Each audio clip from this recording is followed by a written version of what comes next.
మన్మథనామ సంవత్సరం 29ది. తెలంగాణ 29వ రాష్ట్రమన్నారు సీఎం కేసీఆర్. ప్రపంచంలో ఎక్కడా లేని పారిశ్రామిక విధానాన్ని అమలు చేస్తున్నామన్నారు. రాష్ట్రానికి భారీగా కంపెనీలు వస్తున్నాయని చెప్పారు. విత్తన ఉత్పత్తికి ఎక్కువ అవకాశాలు ఉన్నాయన్నారు. పేదలు సంక్షేమానికి పెద్దపీట వేస్తామన్నారు. విద్యుత్ రంగంలో అద్భుత విజయాలు సాధిస్తామని తెలిపారు. గోదావరి పుష్కరాలను కుంభమేళను తలపించేలా నిర్వహిస్తామన్నారు. తెలంగాణ విత్తన భాండారంగా వర్ధిల్లానన్నారు సీఎం.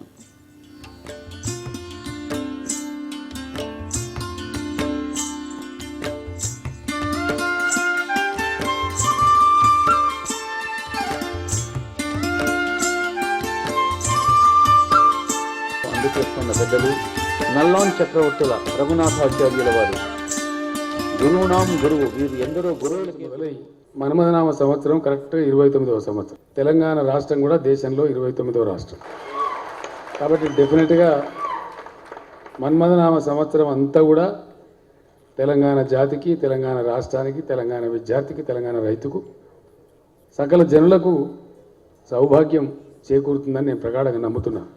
ఈరోజు దశాబ్దంన్నర కాలం పాటు ఉద్యమించి ముందుకు సాగి అవమానాలను, అవరోధాలను ఎన్నిటినూ అధిగమించి తెలంగాణ ప్రజలు తమ రాష్ట్రాన్ని సాధించుకొని తమ యొక్క తెలుగు సంవత్సరాదిని తమ రాష్ట్రంలోనే జరుపుకుంటున్న ఈ శుభ సందర్భంలో తప్పకుండా తెలంగాణ సమాజం అంతా కూడా సహృదయంతో సాగిపోతుంది. పరిశ్రమలు బాగా వస్తాయి తెలంగాణకు అని చెప్పినారు సిద్ధాంత్ గారు. వాస్తవం అది.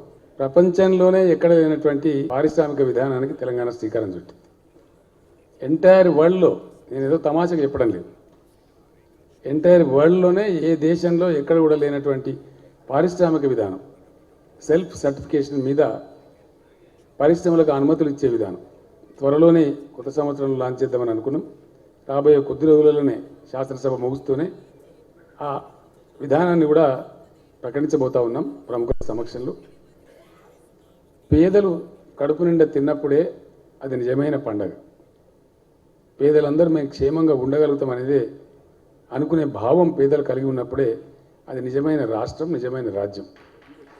డెఫినెట్గా కొంతమంది ఒప్పుకోవచ్చు, కొంతమంది ఒప్పుకోకపోవచ్చు, కొందరు నయా ఎకానమిస్ట్లకు గిట్టకపోవచ్చు. కానీ ఈరోజు తెలంగాణ రాష్ట్రంలో పేదలందరూ చల్లగా ఉండాలనే ఉద్దేశంతో ప్రభుత్వం పేద ప్రజల యొక్క సంక్షేమానికి అగ్రతాంబూలం ఇచ్చిన విషయాన్ని మీరందరూ గమనిస్తూ ఉన్నారు. హాస్టళ్లలో సన్నబియ్యం పెట్టాలని చెప్పి ఎన్నడూ వాళ్ళు ఆలోచన చేయలే. తెలంగాణ రాష్ట్రంలో ఆలోచన వచ్చింది. ఆర్థిక మంత్రి గారు డబ్బులు ఇచ్చినారు. ఈరోజు పేద పిల్లలు కడుపు నిండా సన్నబియ్యం తింటూ ఉన్నారు. ఇట్లాంటి మంచి కార్యక్రమాలు పేదలు కేంద్ర బిందువుగా ప్రభుత్వం చేపడతా ఉంది. ఇంకా రాబోయే రోజులలో ఇంకా అనేకమైన మంచి విషయాలు మీరు అందరూ కూడా చూడబోతూ ఉన్నారు.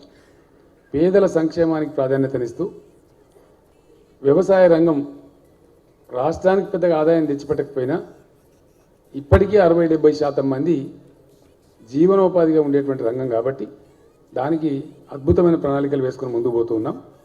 తెలంగాణ సీడ్ ప్రొడక్షన్కు, విత్తన ఉత్పత్తికి ఒక చక్కటి ఆలవాలంగా ఉన్న ప్రదేశం. ఇక్కడి భూములు కానీ, వాతావరణం కానీ, వాతావరణ సమతుల్యత, సమశీతోష్ణ స్థితి, మంచి ల్యాండ్ మిక్స్, అంటే మనకు 4 రకాల నేలలు ఉంటాయి. ఈరోజు తెలంగాణ రాష్ట్రం కేవలం 9-10 మాసాల కాల వ్యవధిలోనే తన సమస్యను తాను గుర్తించి వెలుగు జిలుగులతో వెలిగిపోతూ ఉంది. ఈరోజు ఇంకా కరెంటు కోతలు ఉండవు, ఉండే సమస్య కూడా లేదు.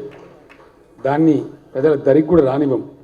భగవంతుడు ఇచ్చినటువంటి సకల శక్తులను సమీకరించి ఈరోజు విద్యుత్ కొరత లేకుండా ముందుకు సాగుతూ ఉన్నాం. వచ్చే సంవత్సరంలో సిద్ధాంత్ గారు కూడా చెప్పారు, వారికి ధన్యవాదాలు. తెలంగాణ కరెంటు రంగంలో అద్భుతమైన ప్రగతి సాధిస్తుంది అని చెప్పారు. తప్పకుండా అద్భుతమైన ప్రగతి సాధిస్తాం. తెలంగాణ మిగులు రాష్ట్రం అవుతుంది. ఆ రకంగా ముందుకు పురోగమిస్తాం.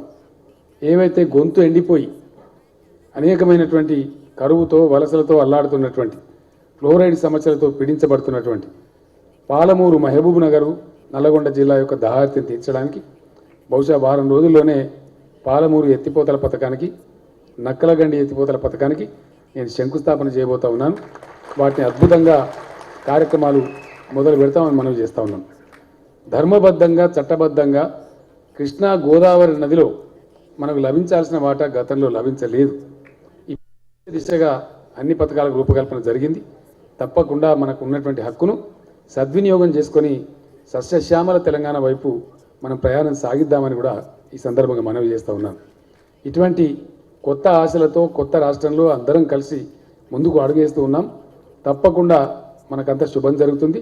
ఈ సందర్భాన మరొక్కసారి తెలంగాణ రైతులకు, తెలంగాణ పారిశ్రామికవేత్తలకు, తెలంగాణ విద్యార్థులకు, విద్యావేత్తలకు, తెలంగాణ పేద ప్రజలకు, 50 మంది తెలంగాణ ప్రజానీకానికి మంచి శుభం జరగాలని